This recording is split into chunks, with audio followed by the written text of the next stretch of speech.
let's open to Romans 10, okay, verse 1 to 4. Romans 10, verse 1 to 4. The reason I'm telling you about this is because sometimes we see so many good Christians, right? They are very faithful in church, they are very good at ministry, but you know their lives are not in line, right?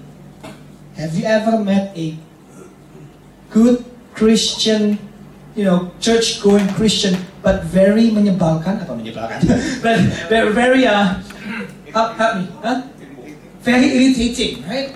You have a crook, you know, she's in ministry for many years, but very controlling, very manipulative, right? You just don't want to have dinner with her, and things like that. You know? So why? I thought being a Christian is supposed to make you a better person, but how come you have all these belief or irritating Christians around, right? Why? That's what we're gonna see. Okay, Romans 10, 1 to 4. I'm sorry, it's a bit dense, huh? I mean, it's a bit cramped together. Let me just read for you. This is Romans 10, 1 to 4. Brothers, my heart's desire and prayer to God for them is that they may be saved. For I bear them witness that they have a zeal for God, but not according to knowledge. For, being ignorant of the righteousness of God, and seeking to establish their own, they did not submit to God's righteousness. For Christ is the end of the law for righteousness to everyone who believes. Amen. So today we're going to see three things. First, there's the right way, or the right zeal. We're talking about zeal, okay? Kegigihan, giat, semangat, itu zeal, okay? We're talking about the right zeal to obey the law.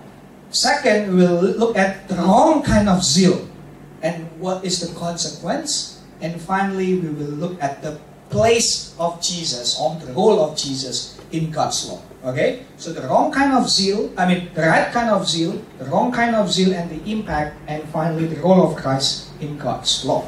Now, let me tell you the background of Romans 9, Romans 10 by a very simple example. Have you ever encountered two types of people? One, a guy who is born in a Christian family his whole life. Anak alim. A good kid, okay? A good kid, never cuss, never smoke, never drink, go to church, right? Obey parents. And you have the, guy B. Guy boy B. He's very bad, right? Cuss a lot, have lots of bad friends, never obey the parents, okay? Have a masa lalu yang gelap. Have a dark past. Okay, masa lalu yang gelap. So both of them go to church. Well, the guy A is always good, so he goes to church like going to cafes. Anyway, so both of them, let's say they go to a revival service and they heard the gospel, right? Preach powerfully, and guy A, the good kid, received the gospel. Okay, I know this stuff. Thank you, Jesus. Very likely. Guy B received the gospel with surrender, with repentance. Right? Something happened. It's very interesting, right? One responded lightly, one responded with joy. And it is often the case when both of them become a Christian. Which one do you think is more zealous, more into Jesus? Usually the guy B, right? Usually it is a drug addict turned believer more into Jesus than the nice kid turned believer. Somehow it's like that, right? It's very interesting. That is what's happening in Romans 9 and 10. Okay? So the Gentiles are like the Jews are like the good kid. Okay? They know the law. They are God's chosen people. But when they're given the gospel, they're like, Gentiles, non-Jews, are like the bad kid. Okay? They don't know the law, they worship idols, they engage in immorality, but when the gospel was preached, they accept and surrender. So that's the irony here. So the irony here is, the ones who knew the most about God did not come to know God. Orang yang paling tahu tentang Tuhan malah nggak kenal Tuhan. Ya kan? The person who knows more best about God does not know God. While the ones who knew the least about God come to know God best. Dan orang yang malah gak kenal Tuhan, malah kenal dia sangat intim. The ones who wanted to be good, right? The Jews who wanted to be good. Ritual this, ritual that, don't work on the Sabbath, blah, blah, blah, blah, blah, blah. Ended up in their sin. What is the sin? Kill Jesus, right? The greatest sin. But the ones who are bad, the Gentiles, they end up holy and blameless in God's sight. That's a very interesting irony, right? Now, why? How come it works like that? Now, Romans 9, if you look at the context, Paul answered, why are some saved and others are not? Why are the Jews not all saved and the Gentiles saved? The answer is because of God's sovereign grace. Because God has mercy on whomever He has mercy, and that's because of sovereign grace. But here now in Romans 10, the context is different. It's a bit different. Now the context is this. You know, yes, it's all about grace, sovereign grace. You are saved because of not who you are, but because of what God has done, His decision. But if you refuse to believe, it's your fault. That's what Romans 10 is telling us. That's why in Romans 10, so Romans 10 verse 1, for instance, let's hear what Paul is doing. Brothers, my heart's desire and prayer to God for them is the Jews, is that they may be saved. See, Paul is praying for the Jews so that they can receive the gospel. Notice here, if God is sovereign, why pray, right? After all, God will just save whoever He wants. But no, Paul prays, and he hoped sincerely from his heart, come on, believe, come on, believe, come on, believe, see? So basically, in Romans 9, it's all about God. And in Romans 10, man is responsible. See, in our minds, we cannot catch this perfectly. But this is what the Bible teaches, that God is completely sovereign, and yet man is fully responsible. Okay? So you need to grab that. Now, the point in verse 1 is, because God is in control, Paul prays. That's the point. Because he knows that God will save His people. Because you read in Romans 11:36, He promised that He will save Israel. What that means is another sermon altogether, but the point is, the sovereignty of God does not lessen Paul's effort. There's one theologian, he once asked this way, okay? I hope you can answer me, okay? Does God know the day you will die? Yes. Okay. Tuhan tahu ya kapan kita mati? Okay. Yes. Has He appointed that day? Sudah tentukan belum harinya? Tanggal 30 Maret misalnya. Yes, if you know God, He has appointed the day. Yes. Can you do anything to change that day? No, you can't say, I'm sorry, I have this recital and I have to go there. Please let me die another day. That's a movie title, I think. No, right? So God knows when you die. He has appointed the day. You cannot change the day, right? Then theologian asks, then why do you eat? Why do you eat? To live. What happens if you don't eat? What happens if you don't eat? You die. So then, if you don't eat and you die, will that be the day that God has appointed for you to die? And his conclusion is, quit asking stupid questions and just eat. So I will use his word, not mine. This is Archibald Alexander Hodge, a prominent theologian, and says, so quit asking stupid questions and just pray. Amen. Just pray, because prayer is the pillar of the church. Prayer honors, God honors persistent prayer. In fact, in the whole of Romans 10, you see human effort. Romans 10 is talking about that we need to bring the gospel. We need to go out. We don't just stay in the cave and hope God will show up to everyone. No. Okay, so with that spirit, we want to see that if we go to verse 2 now, so now we will see the right way to see this zeal. Okay, because so Paul has this good zeal. But how about the Jews? Verse 2 says, "For I bear them witness that they have a zeal for God, but not according to knowledge." Zeal, semangat, gigih, kuat, giat, means a passionate concern for God's honor and His laws. Okay? Zeal means passionate concern for God's honor and His law.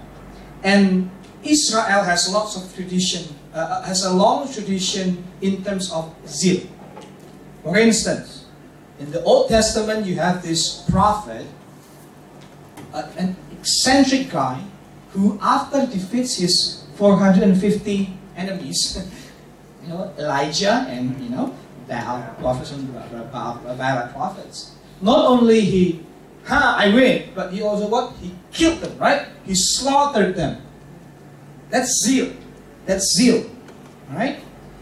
In the New Testament, you have the Pharisees, right? You have the Sadducees, right? But they also have a faction, kelompok, a political faction called the Zealots. Zealots. Right? So they basically also resist Roman occupation with violence. If the Pharisees, we don't want to accept Roman. How?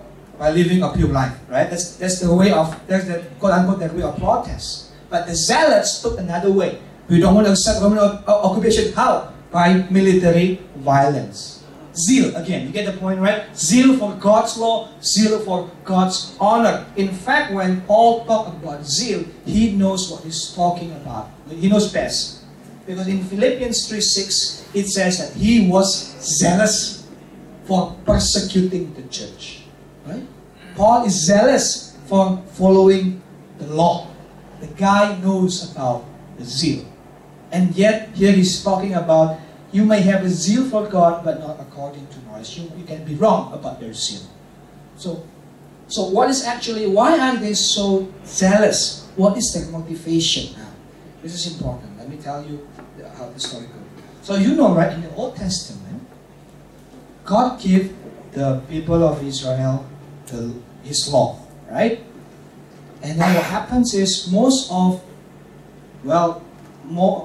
large portion of the Old Testament, you see failures after failures, right? People, they get the law, but they worship idols, right? You see in the book of Judges, you see in the book of Kings, you see even the prophets, and they tell them you need to, submit, but they don't submit, right? They commit idolatry after idolatry. They fail. So God punished them, right? They got sent to Babylon. Asingkan, dibuang, exile. Dibuang atau diasingkan, exile. Right? Now, after they came back from exile, 70 years, if you are like them, you will think, oh no, this time I will obey. Right? That's what you think. I don't kapok aku Tuhan, right?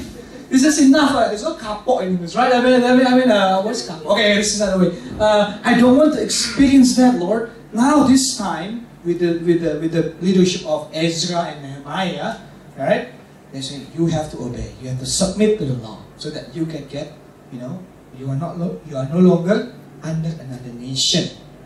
So what happens is, actually after the Old Testament ended, and we have lots of sources. We don't have time for that. Now we reach the point where they are under Roman occupation, but they still, they still keep their law. Why? Because they don't want another exile. You see, now the pendulum swings the other way. Now we have to obey, right? So they're trying to use the law. They're trying to submit so ritualistically, in the hope that this time we'll be able to get out of this occupation. Right? So what happens is, in the past they were very lenient about the law. Now they're going into the other extreme. Do you see what I'm saying? They go to the other extreme. They are very, very zealous to the point of, this is what Bavarian, one of the Reformed theologians, says, to the point of the true and living God who had revealed himself to Israel throughout the centuries was eclipsed by his law. Eclipse itu maksudnya dilebihi ya, dilewati. And that the law increasingly became Israel's one great privilege and the center of its life. So what happens is, they worship the law more than the God of the law. Okay? That's what Bavarian is saying. Now, what does that have to do with us? Let me tell you. Our basic mistake in thinking about God's law, I think is like this. We often think about God's law like a traffic law. So, like rules that we want to follow to avoid consequence, right? Rules to make society function, to keep some authority happy, right? If we follow the rules in the traffic, the police will be happy. And you know, if you follow the rules of the nation, Joko will be happy. You know, it's something like that, right? So it's like abstract rules, right? There is some truth in that, but it's a shallow truth. The reality, listen to me, God's law is not like traffic law. It's more like expectations in meaningful relationship. Expectations in meaningful relationships. For example, let's see all the papa here, all the fathers or soon to be daddy as well. Let's say you get home from work tonight, okay? So you get home from work tonight, suppose that you walk in the front door, you give your wife a big hug and a kiss. And you tell her, I love you, dear. And then after that, after you kiss her, you do the dishes. Because that's what a good husband should do, right?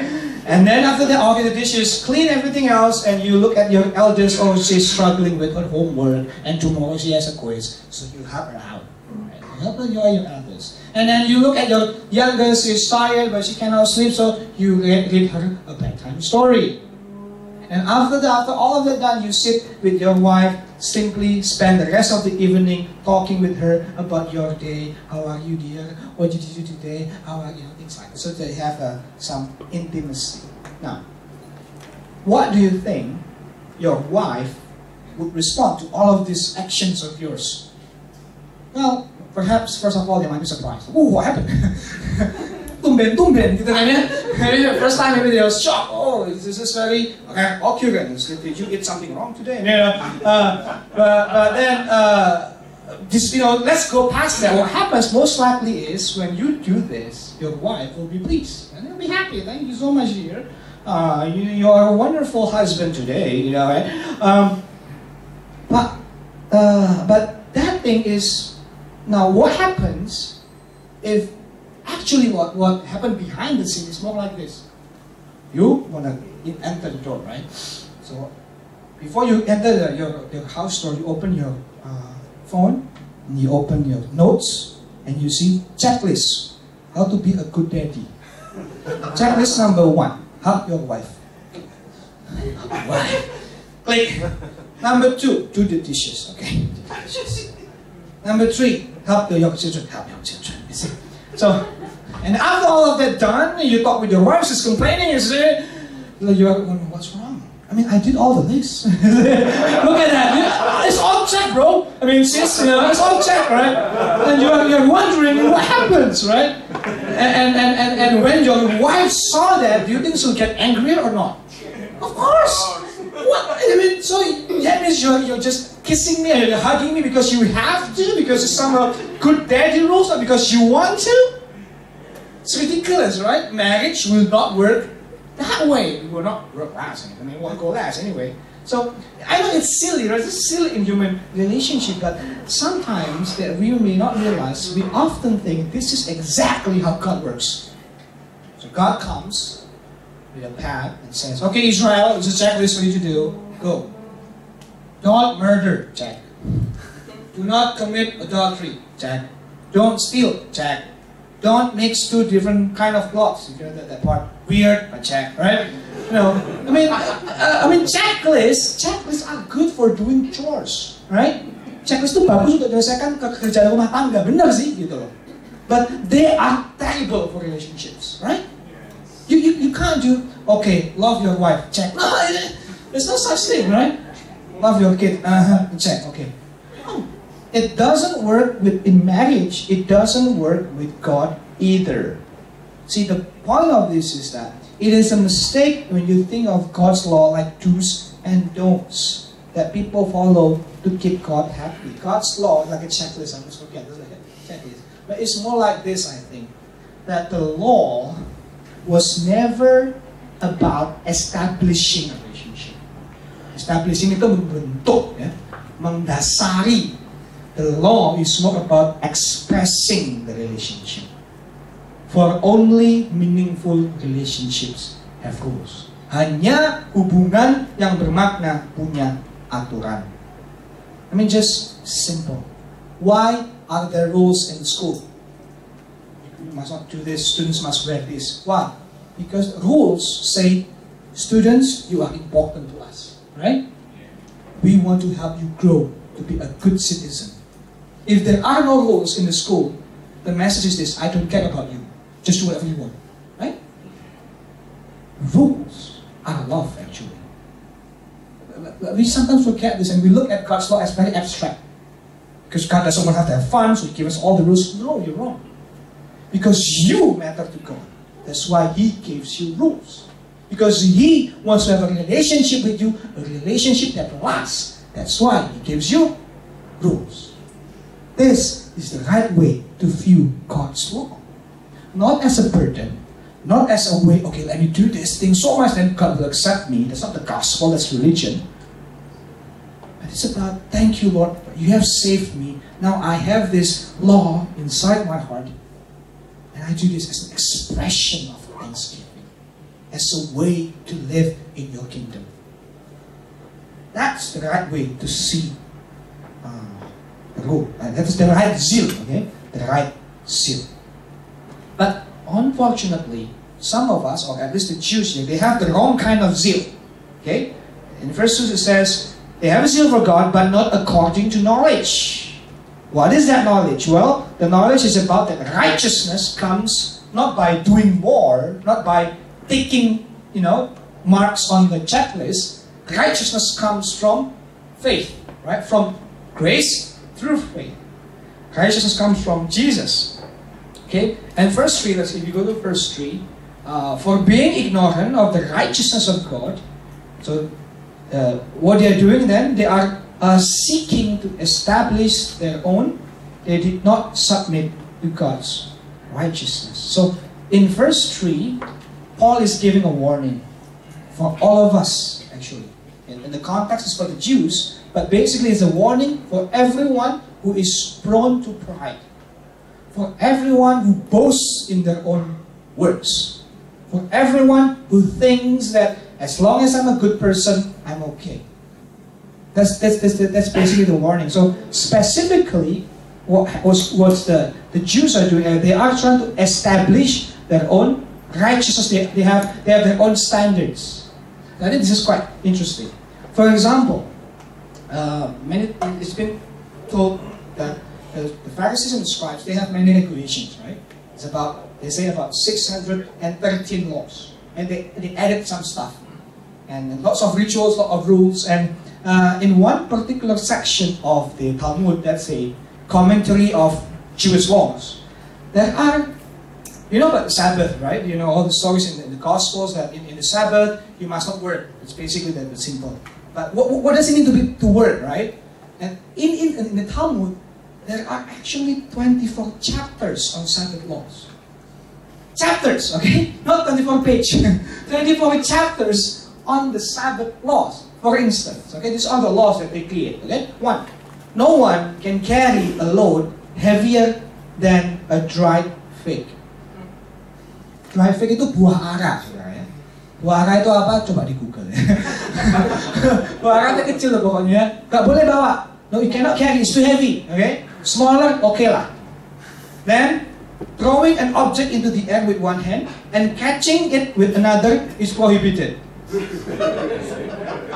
I think maybe they don't want them to become a circus or something. No baths, for one might spill water on the floor and wash it. Kan kalau kamu pusing kan kerja kan, so no shower. This is interesting. Women cannot look in the mirror. Why? Because when you look in the mirror, you will see your gray hair. And your white hair. And you'll be tempted to pluck it out. That's good. Cannot. So, get rid of all the mirrors in during Sabbath. So very, this is my favorite. There's a section of a saying called the bleeding Pharisee. Whoa, this is very cool, right? Bleeding Pharisee, a warrior or something. You know the law that says, "Thou shalt not commit adultery."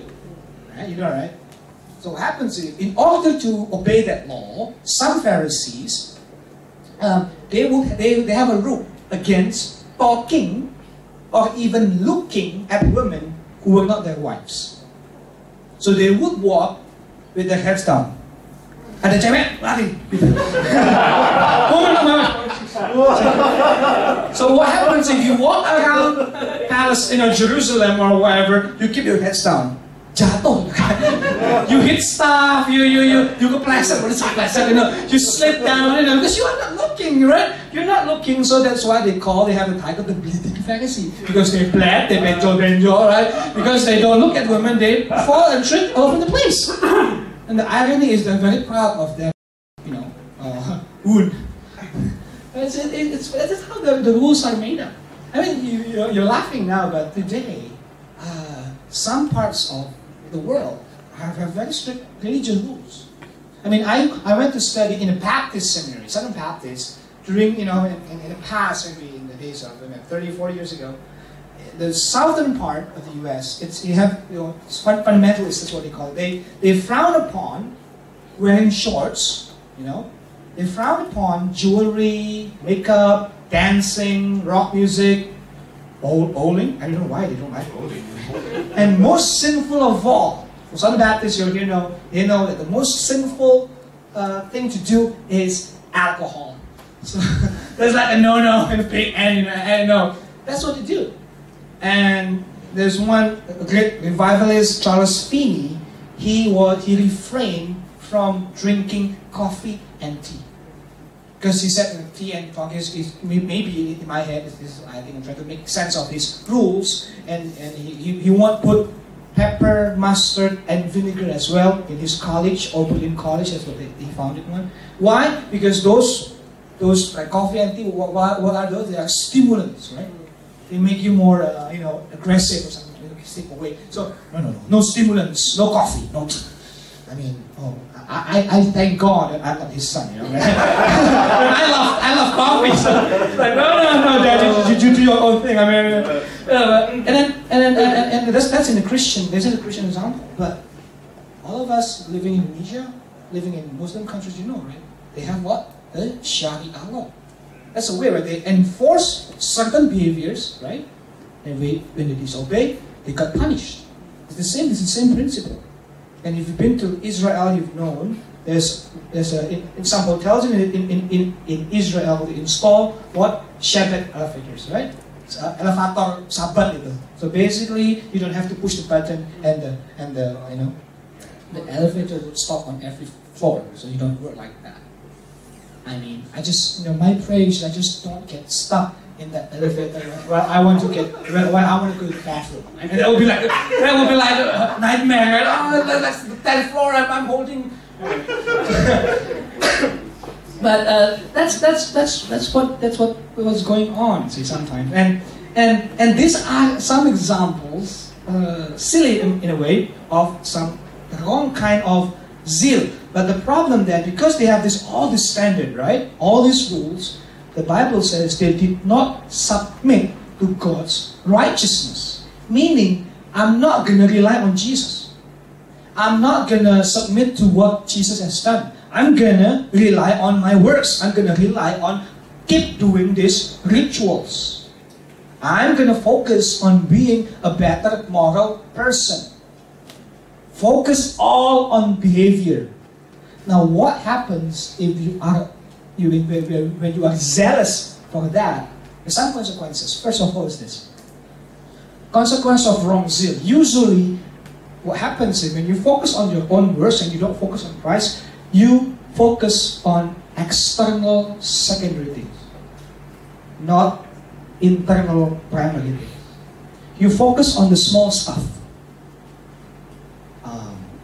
There's this thing going on in WhatsApp and in internet. Maybe you've seen this, but it's about an election. I mean, kita sebagai ada pemilihan ya, ada pemilu ya. So election. So I'm going to give you 3 candidates. Okay. Now you vote which one you like as your leader. And I'll give you the resume. If you know this story before, just nod along and agree with me. Okay. So figure 1. The resume is as follows. Friend with corrupt politicians, consulted astrologers.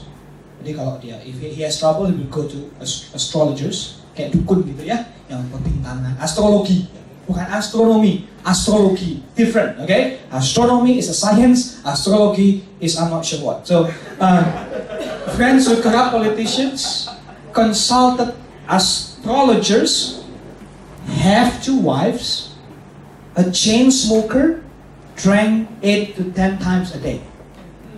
Okay, that's your candidate number 1. Candidate 2, kicked out of the office twice from political office. Slept until noon, apparently very lazy. Used opium in college, used drugs in college, let's say like that. Drank whiskey every night. Figure candidate 2. Candidate 3, decorated war hero, vegetarian, did not smoke, did not drink, inspired millions, never cheated on his wife. Which one do you like to be your leader? 1, 2, or 3? 3. Reasonably, usually, generally, people will pick number 3, right? But let me open to you who they are.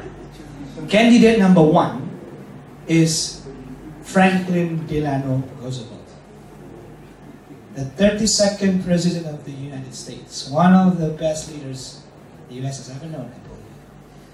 Candidate 2, you want to guess? Winston Churchill, the greatest ever Prime Minister of Britain. Number 3, Adolf Hitler. Now, let me just, I have to be honest, some of the facts has been disputed, okay? After all, this is an internet thing, right? Some of the facts are disputed, but my point is this, sometimes we are so easy to just focus on the outside, right? We focus, oh, as long as you don't smoke, as long as you don't have tattoos. We focus on that. Oh, you have tattoos, you cannot go to our church. See, we fight over small things like worship style, dress code, whether to use juice or wine, baptized by immersion or by sprinkling. You know, things like that, and we neglect the more important things like justice, mercy, humility, forgiveness, love. Right? People who usually rely on words and they're zealous for only behavior ends up usually like that. And secondly, they are also usually very arrogant and judgmental. Because they think like this: I try so hard. I already tried so hard. I go to church, I play guitar, I help the poor, I give so and so number of rupiah in the church bank. So God owes me. God owes me a good life. God owes me to fulfill my dreams. And then that kind of person will see others who fail, quote unquote, who doesn't go to church as often, who refuse ministry, who doesn't have the poor. And he sees people like that losers, or at least second-class Christians. But the irony is, sometimes even those winners, they need those losers to feel good about themselves. For example, there's a story in Luke 18, right? 2 men went up into the temple to pray.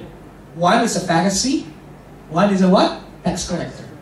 And this is what the Pharisee says. Standing himself, prayed, says, God, I thank you that I am not like other men, extortioners, unjust, adulterers, or even like this tax collector.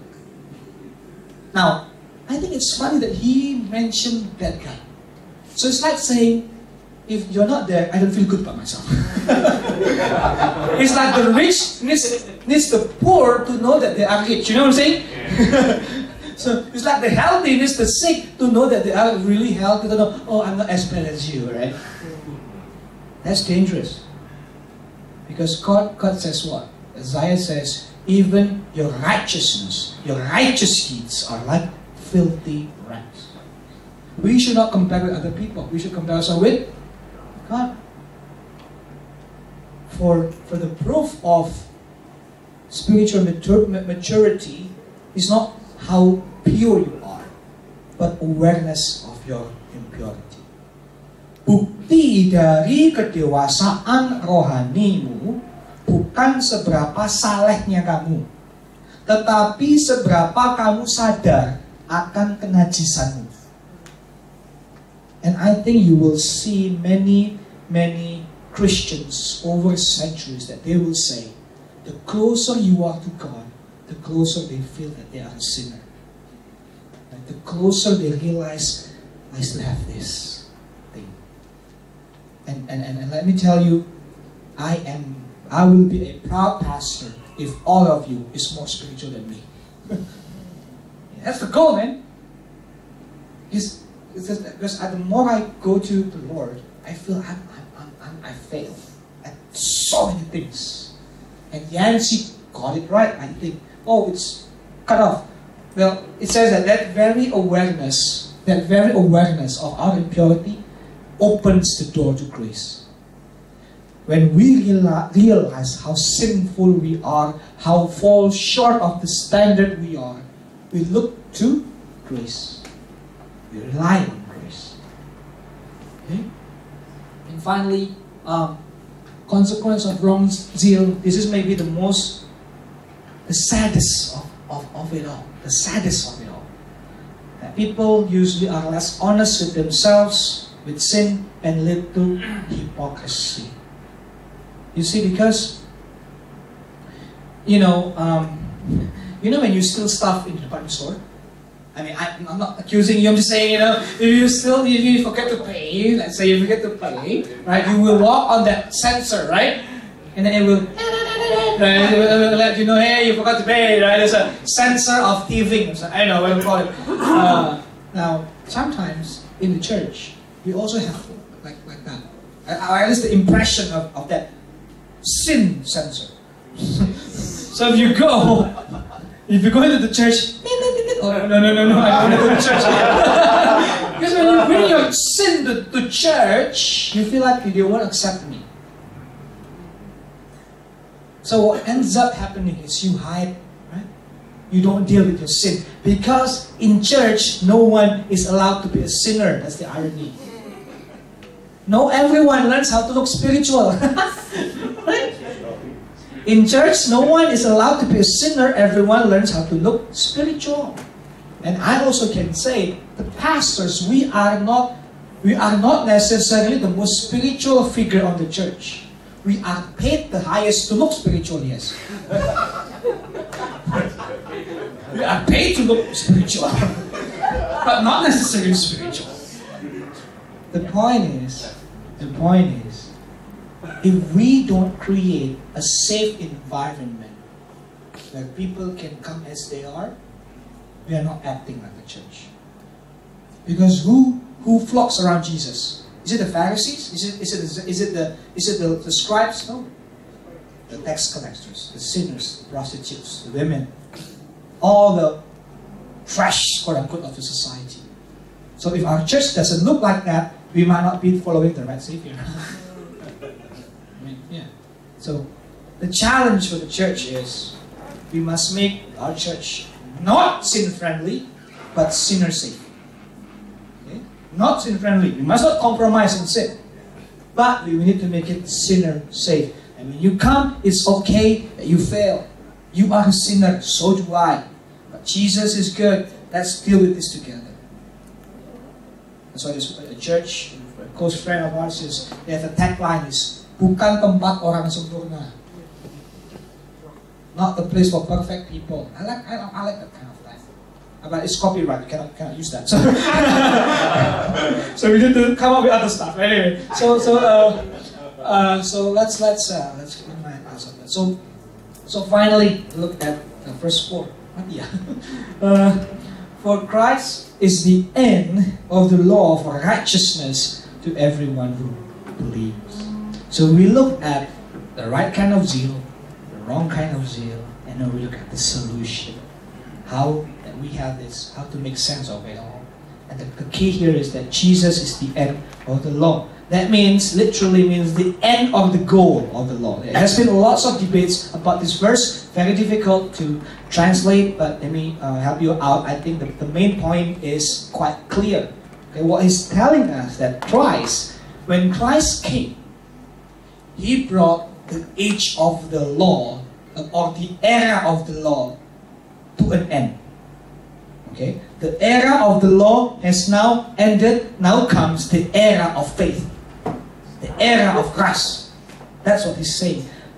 Paul is saying, I think, very radical thing. He's saying like this. You see, Jews, all the ritual things that you do, all the good deeds that you do, they are not only not perfect, they are not only not complete, they are useless. It's not like, okay, the Jews, you got 90% right with your deeds, and you need the 10% to go to heaven. That's where Christ came in. No. He's saying, everything is wrong. 100%. It's because of grace. Itu radikal sekali loh. Very radical what he's saying.